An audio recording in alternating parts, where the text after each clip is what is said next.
ठीक।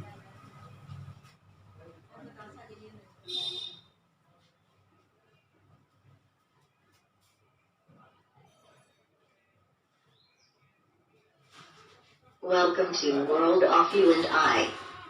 The Bluetooth device is ready to pair.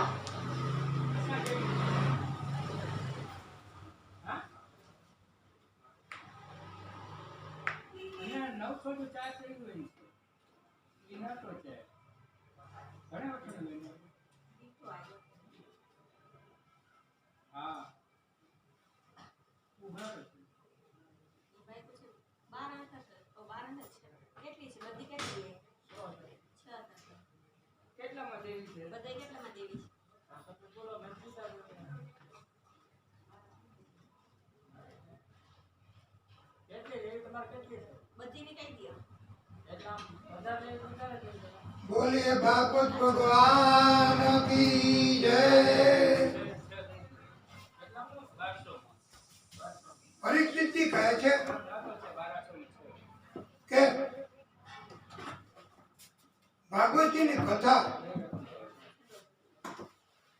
એના મહત્વ અને એનું અમને જ્ઞાન મળે એટલા માટે આપ કૃપા કરો અને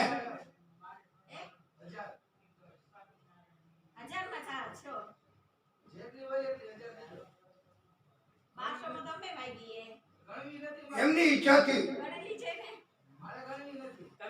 સુખદેવ પ્રભુ એમણે પરીક્ષિતજીને સંભળાવ્યું છે કે હે રાજન,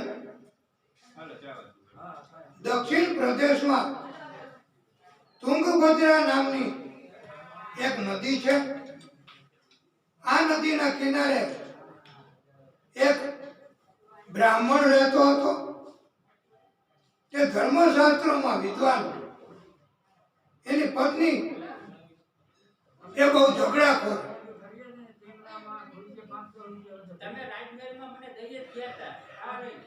આવી એવી ઝઘડાખોર, એવી તકરારી તો કોઈની વાત માને નહીં। અને એનું નામ ધુંધલી। એ ધુંધલી એ સતત ઝઘડો કરતી હતી અને આત્મદેવને દરરોજ કહેતી કે તમે બહાર જાઓ, તપ કરો અને તપ કરીને વરદાન માંગો તથા આપણે સંતાન થાય તેવું કઈ કરો। આમ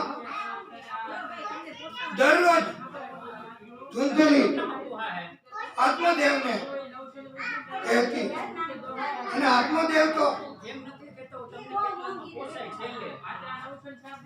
દરરોજની આ ત્રાસ, આ તકલીફ એના કારણથી થાક્યો, કંટાળ્યો અને એક દિવસ એ તો બહાર નીકળી ગયો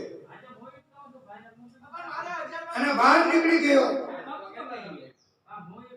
એવો નિશ્ચય કર્યો કે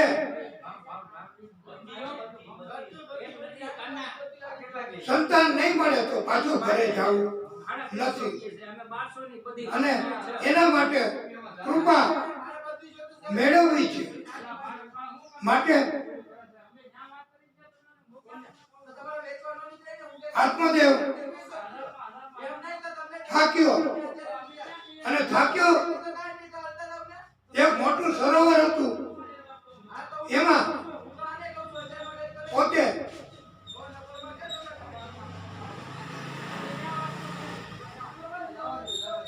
પડી અને પોતાનો દેહ છોડવા તૈયાર થયો। ત્યાં તો એક સંતે જોયું અને સંતે કહ્યું કે હે બ્રાહ્મણ, તમે તમારો દેહ છોડશો નહીં અને હાથે જ મૃત્યુ થાય એવા કોઈ કર્મો કરશો નહીં.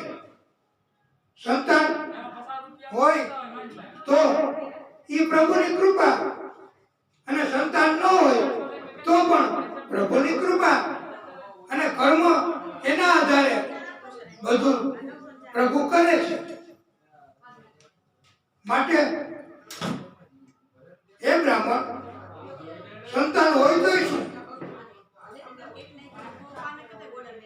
ત્યારે આત્મદેવ સમજ્યા નથી અને આત્મદેવે કહ્યું કે એક પુત્ર તો જોઈએ જ છે, માટે તમે મને પુત્ર સંતાન થાય એવી કોક વાત, એવી કોક કૃપા કરો. આથી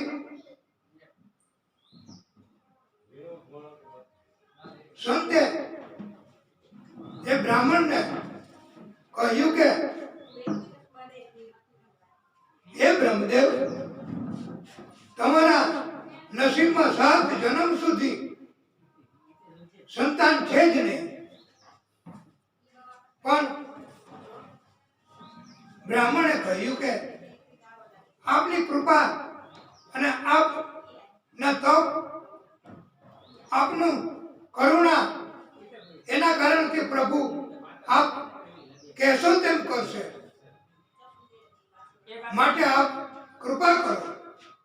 અને ભાગ્યોમાં ન હોય તોય સંતોના કહેવાથી પ્રાપ્ય થાય છે અને મળે છે.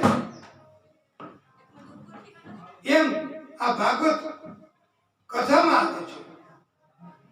અને સંતે સંકલ્પ કર્યો અને અંતરિક્ષમાંથી પ્રભુનું સ્મરણ કરી અને એક ફળ મેળવ્યું અને બ્રાહ્મણને આપ્યું છે અને કહ્યું છે કે તમારી પત્નીને આ ફળ આપજો અને એને ખવડાવજો, એટલે તમને આ પુત્ર એની ઈચ્છા પૂરી થશે.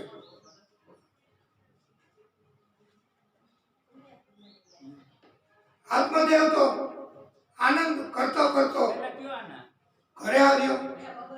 એમની પત્નીને કહ્યું કે મને આ કૃપા થઈ છે અને સંતે પ્રસાદી રૂપે ફળ આપ્યું છે, એ તું ખાઈ જા, એટલે આપણને સંતાન પ્રાપ્તિ થશે.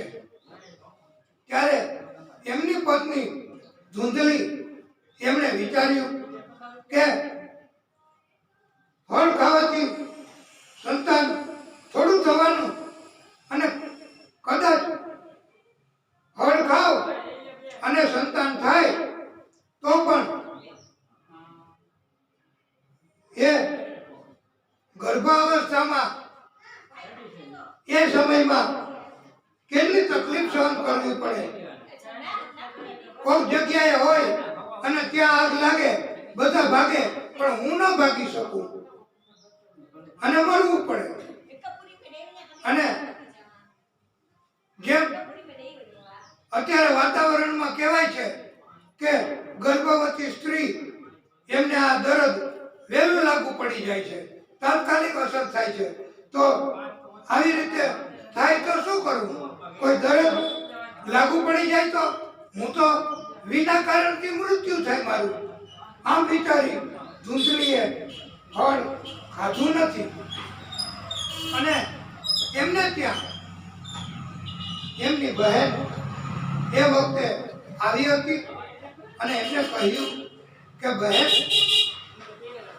મારે આ ફળ ખાવાની ઈચ્છા નથી. ત્યારે એમની બહેને કહ્યું કે તું ફળ ખાધું છે એવું નાટક કરજે, અને હું અત્યારે એવી સ્થિતિમાં છું કે મને સંતાન થવાનું છે. મને સંતાન થશે એ સમયમાં હું અહીંયા આવીશ અને મારું સંતાન તને આપી દઈશ. એના બદલામાં તું મને ધન અને મારે ધનની જરૂર છે અને આવી રીતે ગોઠવણ કરી અને ફળ હતું એ બંનેએ જઈ અને આંગણામાં ગાય હતી બાંધેલી એમને ગાયને ખવડાવી દીધી.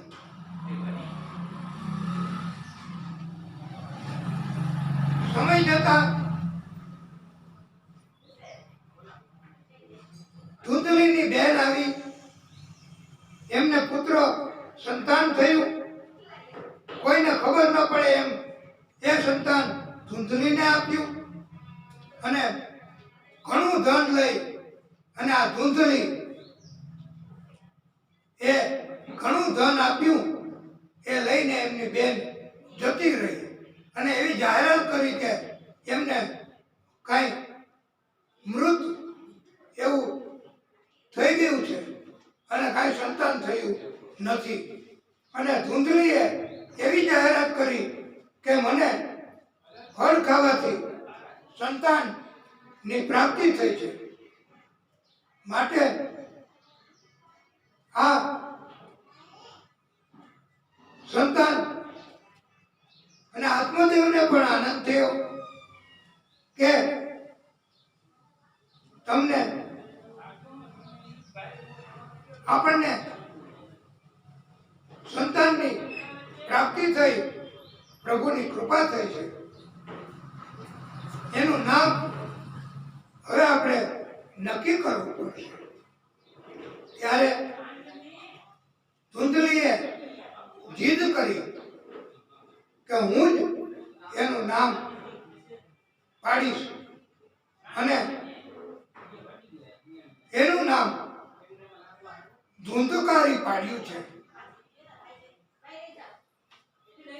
ત્યાર પછી એક બીજો પુત્ર ગાયના કાનમાંથી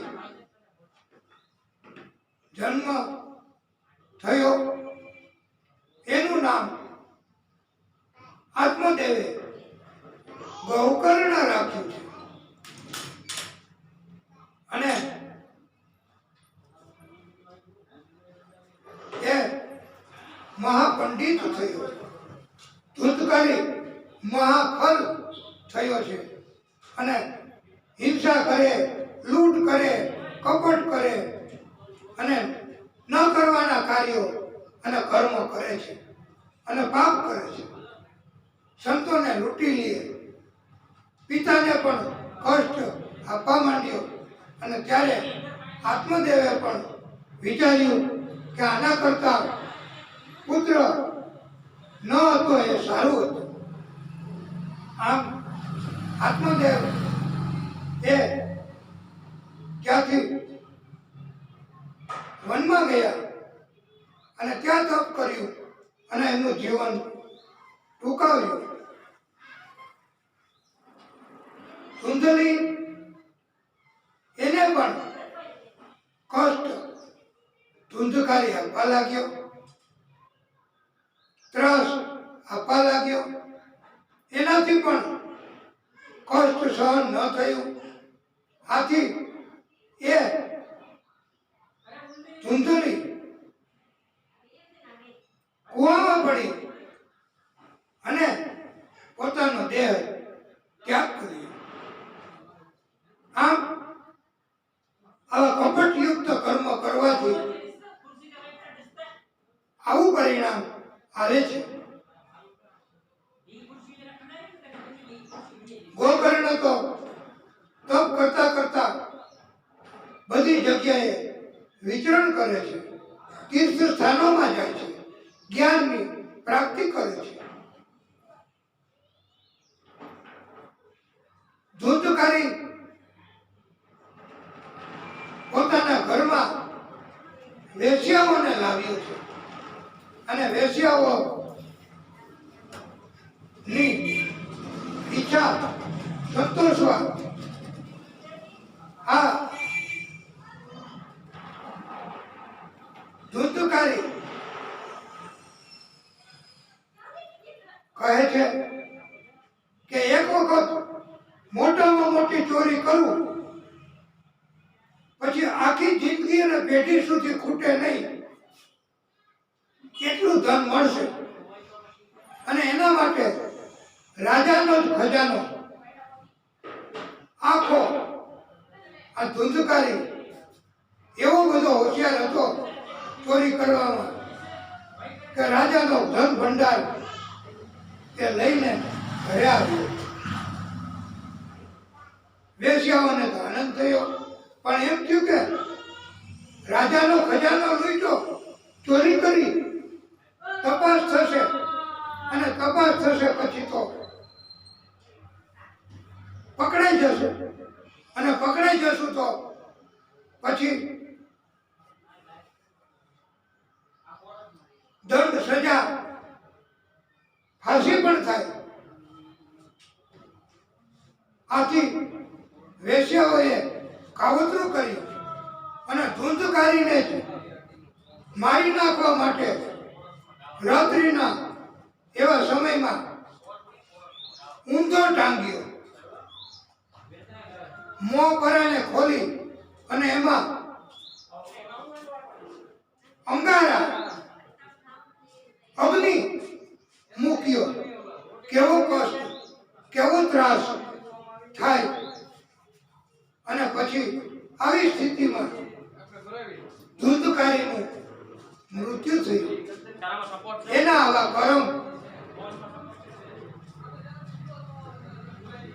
આવી રીતનું મૃત્યુ પછી એને ક્યાંથી શાંતિ થાય? એ પ્રેત બન્યો ધૂંધકારી.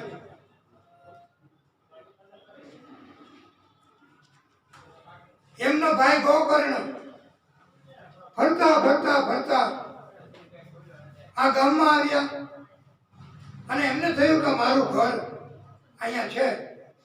એમને જરા સાફ કરી ત્યાં રાતવાસો કર્યો.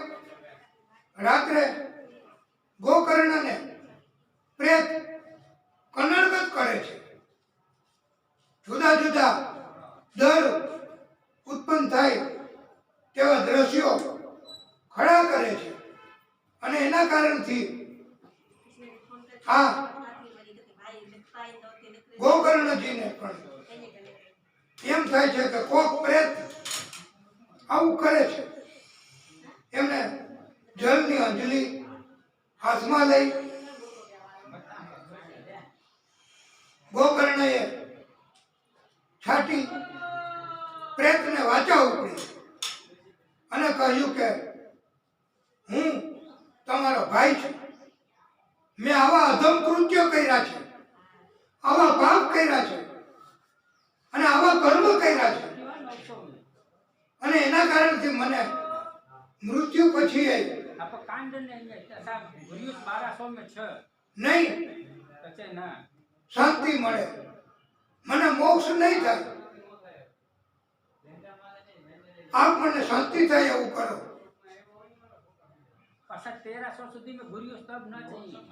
તો આવું પ્રેતને કષ્ટ આવ્યું. ગોકર્ણજીએ તો એમના આત્માની સંતુષ્ટિ માટે ગયાજીમાં જઈ અને ત્યાં ઉત્તમ એવું ગયા સ્નાન શ્રાદ્ધ કરાવ્યું અને ગયા શ્રાદ્ધ કરીને પોતે પાછા પોતાને ઘરે પધાર્યા. ઘરમાં પાછો એ વાસ કર્યો. ત્યારે પણ એમને આ પ્રેત આવી રીતે પરેશાન કરવા લાગ્યો અને ત્યારે ગોકર્ણજીને થયું કે મેં ગયામાં જઈ અને ગયા સ્થાનમાં તમારી સંતુષ્ટિ માટે શ્રાદ્ધ કર્યું વિધિપૂર્વક, તો પણ તમને સદગતિ નથી થઈ. ત્યારે પ્રેતે કહ્યું છે કે સતેના આપી ગયા શ્રાદ્ધ ન મોક્ષયિષ્યામિ. 100 વખત ગયામાં શ્રાદ્ધ કરશો તોય મને મોક્ષ નહીં થાય એમ આ પ્રેતે કહ્યું. નહીતર ગયામાં તો શ્રાદ્ધ કરીએ એટલે જીવને ગતિ થાય જ છે. અને ગયામાં એમ કહેવાય છે કે એવો યજ્ઞ એક વખત કરવાનો હતો ઋષિઓને, ત્યારે એના માટેની એવી કોઈ ચોક્કસ યજ્ઞ માટે જગ્યા જમીન જોઈએ. અને 100 વર્ષ યજ્ઞ કરવો તો અગ્નિ સહન કરે એવી જમીન તો હોવી, નકર એ યજ્ઞ સફળ ન થાય, એવું પાત્ર પણ ન મળે. આથી ત્યાં એ વિસ્તારમાં એક મોટામાં મોટો રાક્ષસ દયાસુર નામનો, અને એમણે કહ્યું કે મારી છાતી ઉપર આપ યજ્ઞ કુંડ બનાવો અને ત્યાં આવો યજ્ઞ કરો. એટલે એમની છાતી ઉપર યજ્ઞ 100 વર્ષ સુધી ચાલે તેવો યજ્ઞ કર્યો. અને એના કારણથી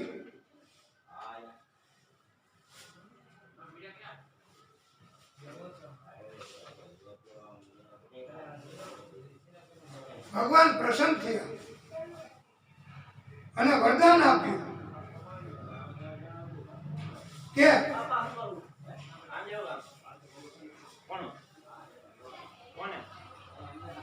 અને ત્યારે તો આ ગયાસુરે એવું વરદાન માંગ્યું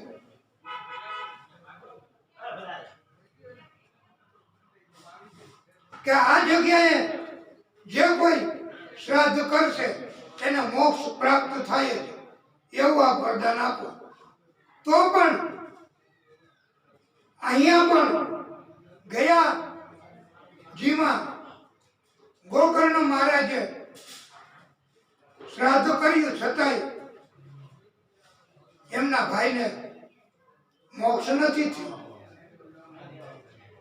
ક્યાંથી મોક્ષ થાય? આ કળિયુગમાં આ પૃથ્વી ઉપર આપણે કળિયુગની અસર એટલી બધી છે કે આપણને એ ભાન ભૂલી ગયા છે કે આપણા કોઈ અવાજથી, આપણા કોઈ કર્મથી, આપણા કોઈ કારણથી અહીંયા આ ભાગવતજીની કથા એનો અપરાધ થઈ જશે, કે એનો ડિસ્ટર્બ થશે, કે એ કથામાં ભૂલ પડશે. તો આપણે એવું કોઈ કર્મ ન કરાય.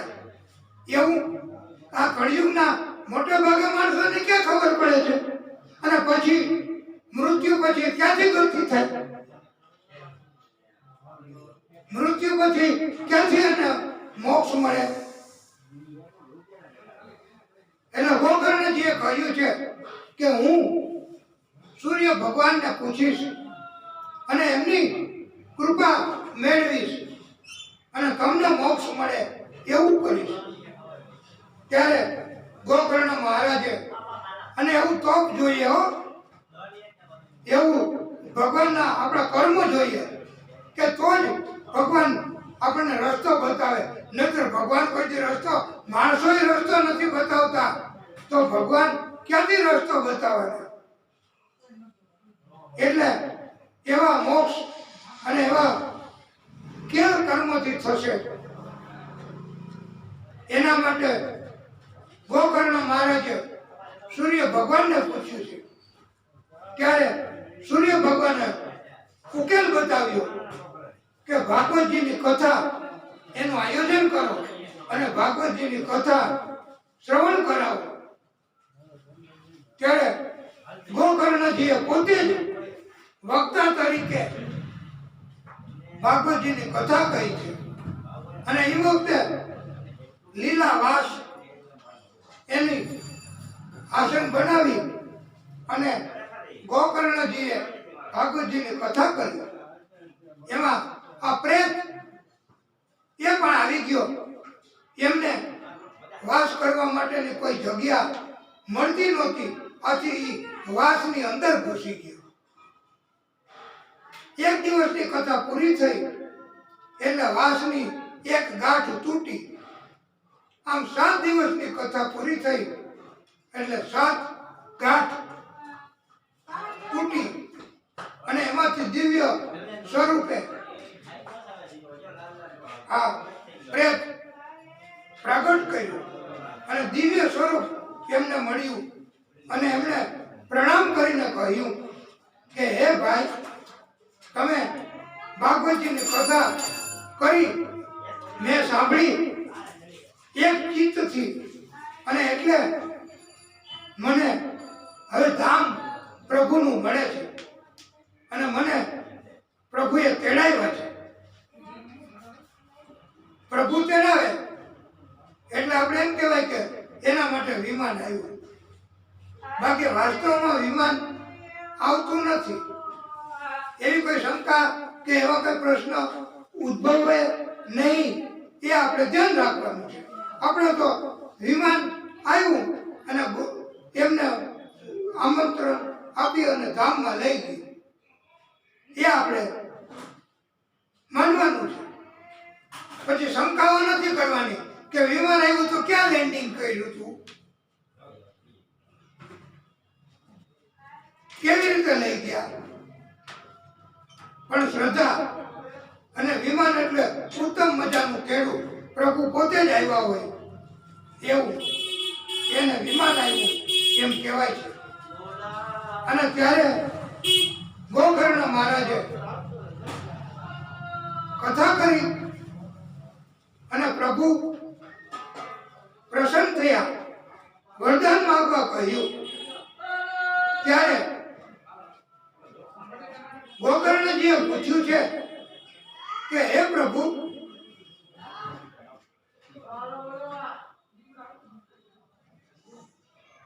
આપની કથા તો બધા ભક્તોએ સાંભળી છે, તો આ ધૂંધકારીને એકને જ કેમ મુક્તિ મળી, મોક્ષ મળ્યો, એમને જ તેડવા માટે જ કેમ આવ્યું વિમાન?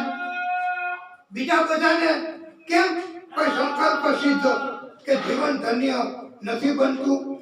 ત્યારે ભગવાને કહ્યું છે કે એ પ્રેત ધૂંધકારી એ જ આ ભાગવતજીની કથા ધ્યાનથી સાંભળી છે, શ્રદ્ધાથી સાંભળી છે, નિર્મલ મન રાખીને સાંભળી છે, અને એટલે જ એને તેડવા માટે અને એને ધામ પ્રાપ્ત થયું છે. બાકી તો આ કથા થાય છે એ કે ભલે ભલે થાય, આપણે તો અવાજ કરીએ, આપણે તો આવી રીતે રાડો પાડીએ, આપણે વિક્ષેપ થાય એવું કરીએ, આપણે કથામાં ધ્યાન ન આપીએ અને કથામાં આપણે કોઈ ચિત્ત ન હોય, આપણું કોઈ ધ્યાન ન હોય, તો પછી આપણે એમ કહીએ કે મેં તો કથા સાંભળી, કથા કરાવી, કા મને કોઈ ચિત્ત, મને કોઈ લાભ ન થયો. પણ ક્યાંથી થાય? કથામાં તો શ્રદ્ધા નથી, કથામાં તો ચિત્ત નથી, કથામાં તો આપણું ધ્યાન નથી. પછી મોક્ષ ગતિ કે પછી જીવન ધન્ય કેવી રીતે બને? એટલે એ વખતે પછી આ ગોકર્ણજીએ બધાને કહ્યું છે કે શ્રોતાઓએ પણ ખાસ ધ્યાન રાખવાનું છે કે કથા એક ચિત્તથી સાંભળવી, શુદ્ધ મનથી સાંભળવી, કથાનો અપરાધ ન કરવો. કથા થતી હોય તો એને સાંભળાય નહીં તો કઈ નહીં, પણ કથાની બાજુમાં રહી અને અવાજ ન કરાય, કથામાં વિક્ષેપ ન કરવો, નહીતર ઈ પાપ, ઈ કર્મ, ઈ કેદી ભોગવશું.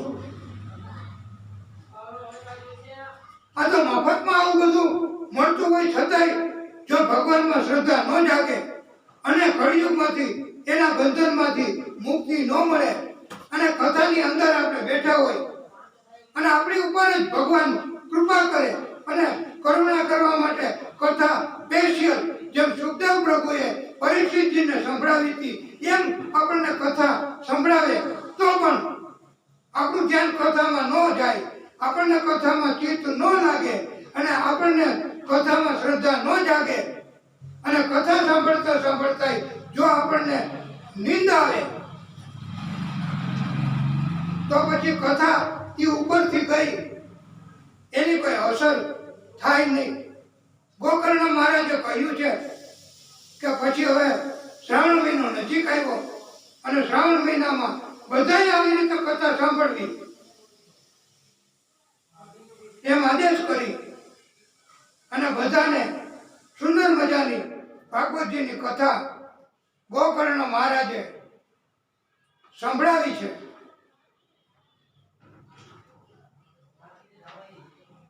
અને બધા શ્રોતાઓએ એક ચિત્તે કથા સાંભળી છે. બધાને કથાનો ઉત્તમ પ્રકારનું કલ્યાણ અને લાભ પ્રભુએ આપ્યો છે. અને ભગવાને એવો બોધ આપ્યો છે યદા યદા હિ ધર્મસ્ય ગ્લાનિ ભવતિ ભારત અભ્યુત્થાનમ અધર્મસ્ય તદાત્માનમ સૃજામ્યહમ પરિત્રાણાય સાધૂનાં વિનાશાય ચ દુષ્કૃતાં ધર્મ સંસ્થાપનાર્થાય સંભવામિ યુગે યુગે. એટલે આપણને પણ આ કથા એમાં આપણને થોડા વિક્ષેપો, થોડી અટકાયત એવું થાય છે. તો ભગવાને જ્યારે એ વિક્ષેપ, એ અટકાયત એ કોઈ પણ રીતે ઈરાદાપૂર્વક થતી હોય કે જાણતા અજાણતા થઈ જતી હોય તો પણ એ દૂર થાય એવું ભગવાન કરશે. આપણને એમ થાય કે આટલું બધું, આટલું દર્દ, આટલી તકલીફ, આટલી મનુષ્યને થાય છે તોય માણસો કેમ સમજતા નથી કે આ દર્દ કે આ રોગ કેમ મટતા નથી? કેદી મટશે? હવે તો 2 વર્ષ થયા, અમે તો કંટાળ્યા, અમને બહાર નીકળવામાં ભય લાગે છે, અમને તો બહુ કષ્ટ થાય છે, દર્દ થાય છે અને અમે વ્યાકુળ બનીએ છીએ. રાતના પણ શાંતિથી સૂઈ નથી શકતા. આવી પરિસ્થિતિ થાય છે કારણ કે અમને અમારું જીવન સલામત દેખાતું નથી. તો આ રોગ કેમ મળતો નથી? આ રોગ કેમ જતો નથી? પણ ક્યાંથી જાય? કળિયુગમાં માણસો અકર્મ કરવા પાછું વાળીને જોતા નથી. જે સત્સંગ કરે છે, જે કથા કરે છે, જે કર્મ કરે છે એને ભગવાન રાજી થઈ અને એનો બચાવ કરે જ છે. તમે જો 1.5 વર્ષ કે 2 વર્ષ સુધી ભક્તોનું ભગવાને ધ્યાન રાખ્યું છે, વૈષ્ણવોનું, સત્સંગ કરનારાઓનું ભગવાને ધ્યાન રાખ્યું છે. માણસોએ એવું નથી માનવાનું કે અમે સાવચેતી રાખી એટલે અમારું ધ્યાન રાખ્યું, પણ ભગવાને ધ્યાન રાખ્યું અને સત્સંગ કરવાથી, કથા સાંભળવાથી અને કૃપા કરી એટલે ધ્યાન રાખ્યું. એમ અત્યાર સુધી જેને ધ્યાન રાખ્યું છે એ પ્રભુ, એ ભગવાન હવે પછી પણ આપણું ધ્યાન નહીં રાખે? હવે પછીના ગમે તેવા કપરા સમય આવશે તો પણ ભક્તોનું ધ્યાન તો ભગવાન રાખવાના જ. જેને શ્રદ્ધા, જેને સત્સંગ અને આટલો બધો દર્દનો ફેલાવો છતાંય જો આપણે ઉપર આ સત્સંગની કે ભક્તિની અસર જો ન થઈ શકે તો પછી આ માત્ર ભક્તનું જ ભગવાન ધ્યાન રાખવાના. શ્રદ્ધા રાખે એનું જ ભગવાન ધ્યાન રાખશે. માટે આપણે પણ આ કથાનું આયોજન કર્યું કથા કહી ભગવાનને રાજી કરવાની, આપણે આ ભક્તિ કરી. હવે એના કારણથી ભગવાન હજુ પણ આપણી ઉપર કૃપા કરશે અને આપણને બપોર પછીની કથા, બીજા દિવસની કથા અને આખું જીવન ધન્ય બનાવશે અને કથાય દિવ્ય થશે. માટે આપણે પણ શ્રદ્ધા ગુમાવવાની નથી અને આપણે અત્યારે આપણી કથાને વિરામ આપીશું. બોલીએ ભાગવત ભગવાન કી જય.